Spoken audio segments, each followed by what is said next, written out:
Thank you for tuning in to another episode of Forgotten Gear Restorations. I'm going to be duking it out with this Verellen Amplifier's Meat Smoke preamp. Unfortunately named due to an incident with the customer who accidentally shorted something out internally. And that in turn took out a few key components. We're going to get into that here quickly. Don't forget to like and subscribe. Do the whole thing. I do hope this finds you and yours well on a Wednesday morning. Bye. Top of the morning, goons and mutants. And Augie. This is your Verellen Amplifier's Meat Smoke.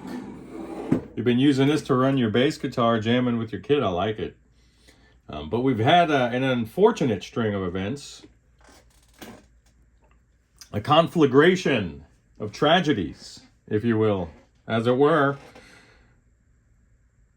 that have led to an unfortunate smoking of this thing. So, if I recall correctly, your LED had popped out, and as you were trying to reinsert it, there was, I guess, it had fallen and contacted the terminals of the power switch here. It looks like a Carling type short bat switch.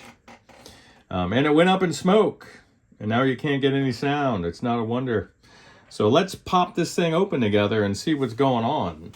All right, so remember that little bolt that I found in the chassis here? That was for the heatsink. So I just put on a number 6 caps nut there, and she's nice and tight. And I'm not getting any heaters igniting. We have some, I think we have a DC supply coming off of this board here. The orange and gray wires over here.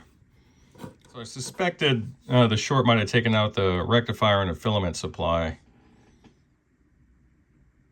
So this is not boding well.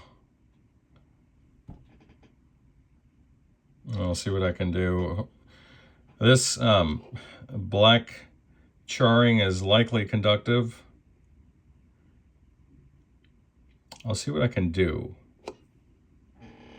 All right, Augie, here's what happened. So when your LED fell into the chassis, it contacted high voltage here, which sent a spike through the lead into that LM 1085 ADJ, which then shorted. And the reason why I know it's a ADJ is because if that's used as a regulator for the heater supply, there's usually 2 resistors, one going to ground and then over into pin 1, because the writing looks like it had burned off.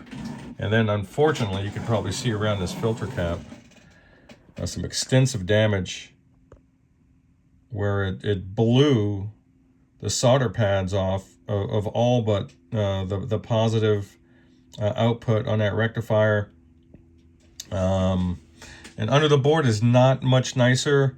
Oddly enough, these are not conductive. I would have thought with that amount of charring and damage, there would be some sort of conductivity between or amongst the charring, and there's not.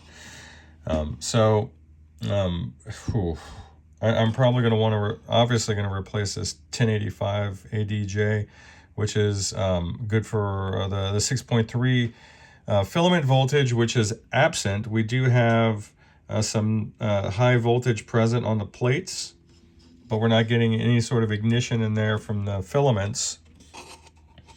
So, and then on the bottom side of the board, you can see that there was this charring was probably here prior to that incident, but it's just dead. It's dead. It's shorted along with that transistor I was referring to, the voltage regulator. I'm going to replace both of these rectifiers. I'm going to have to work a little. I'm going to have to do a little bit of hackery, to be honest with you.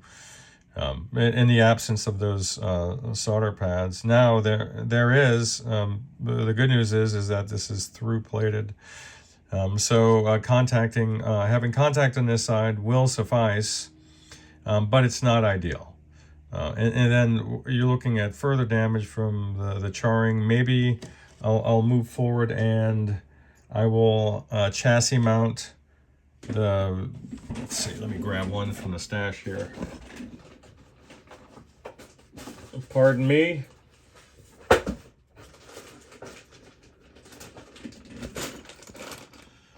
But I have quite the stash here. You can see there's a through hole, and that's for good heat sinking, and that's probably how I'm going to run it. And then I'll have flying leads from that guy over to their respective destination points here. And we're going to bypass all this, certainly. So that's it. Is there anything else that could possibly surface as an issue once that part of the circuit is restored? Maybe. It's just kind of tough to tell right now.